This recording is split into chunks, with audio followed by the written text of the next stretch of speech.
Level 1. The recruit. You're sitting in a windowless room at a university career fair. Except this isn't a career fair booth.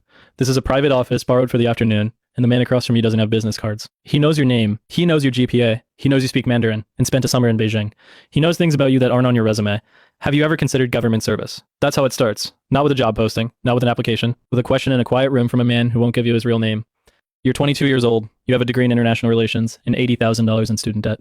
The private sector wants you to sell insurance. This man is offering you something else. Something he can't fully describe. Something he says will be challenging and meaningful. Something that requires you to tell no one you even had this conversation. You say yes. Of course you say yes. You've read the books. You've seen the movies. You want to be the person in the room who knows things no one else knows. They send you a packet, instructions for the next step, a polygraph examination that lasts 6 hours, questions about drug use, sexual history, financial debts, foreign contacts. They ask if you ever lied. You have. Everyone has. They ask if you're lying now. The machine says you're not. Background investigation, agents visit your college roommates, your high school teachers, your ex-girlfriend, your parents' neighbors. We're conducting a routine background check. Has he ever expressed anti-American sentiments? Your mom calls, confused. You can't explain. You say it's for a government job, which is technically true. 6 months later, you get a letter. You've been accepted. Report to a location in Virginia on this date. Bring nothing except what's on the list. Tell no one where you're going. You tell your friends you got a job at the State Department, a boring desk job. Nothing exciting. The first lie of thousands. You don't realize it yet, but you just drew a line through your life. Everything before this moment and everything after. The person who tells the truth and the person who lies for a living. There's no going back, even if you wash out of training. Even if you quit tomorrow. You've already started keeping secrets, and secrets change you. They create distance between you and everyone who doesn't know. Between who you are and who you pretend to be. That distance only grows from here. Level 2. The trainee. The farm. That's what they call it. A classified training facility hidden in the Virginia countryside. You arrive with a class of 30. Lawyers, engineers, military veterans, linguists.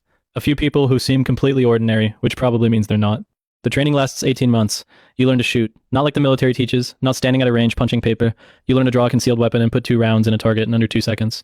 You learn to shoot in crowds, in cars, in darkness. You learn to fight. Not martial arts. Dirty fighting. How to end a confrontation in seconds. How to kill someone with your hands if you have to. But that's maybe 10% of the training. The rest is tradecraft, surveillance detection units. How to walk through a city and know, with absolute certainty, whether you're being followed. It takes hours. You walk for miles. Through shops, down alleys, across parks, doubling back, changing direction, watching reflections in windows. Dead drops. How to leave a package in a public place so someone can retrieve it, without ever meeting you.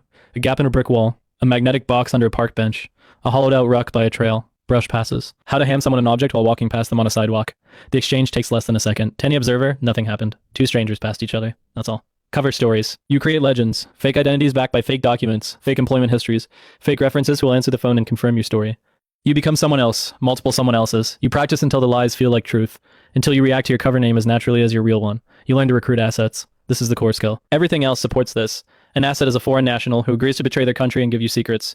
Your job is to find these people, befriend them, manipulate them, and convince them to commit treason. The acronym is MICE. Money, ideology, compromise, ego. Everyone has a motivation. Your job is to find it. The training is relentless. 16-hour days. Evaluations on everything. Your instructors are retired case officers who've done this for real. In Moscow, in Beijing, in Tehran. They fail half the class. People who can't handle the pressure. People who can't lie convincingly. People who crack during the interrogation exercises. You don't crack. You learn to become comfortable in the lie. To live in it. To breathe it. The interrogation exercise is the worst. They put you in a cell. Concrete floor. Bright lights that never turn off. They take your watch, your belt, your shoes. Then the interrogators come. Former military. Intelligence professionals. People who know how to break human beings. They scream at you. They threaten you. They play psychological games designed to crack your cover story. You're exhausted. You haven't slept in 36 hours. You can barely remember your own name, let alone the fake one. But you hold. You give them nothing. You stick to the legend. Hours later, they pull you out. You passed. Good. Because in the real world, the people asking questions won't stop when the exercise ends. By the end, you're not the same person who walked in. That person was naive, idealistic, believed in good guys and bad guys. You've learned that you're capable of things you never imagined. Deception, manipulation, looking someone in the eye and lying with absolute conviction. These are your tools now. This is what you do. Level 3. The case officer, your first posting. A U.S. embassy in a country you studied in school but never expected to live in. Your cover is diplomatic. You have a title, a desk, an office with a view. You attend meetings and write reports and do all the things a diplomat does.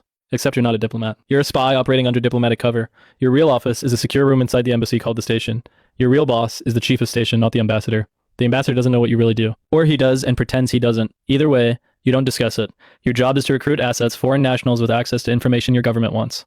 Military officers, government officials, scientists, businessmen, anyone with secrets worth stealing. You start with spotting, identifying potential targets. You attend diplomatic receptions. You go to conferences, you join clubs and organizations. You're looking for vulnerability, the official who's drinking too much, the scientist whose wife just left him, the military officer who's been passed over for promotion 3 times. Mice, money, ideology, compromise, ego. You find a target, a mid-level official in the host country's foreign ministry. He has access to diplomatic cable.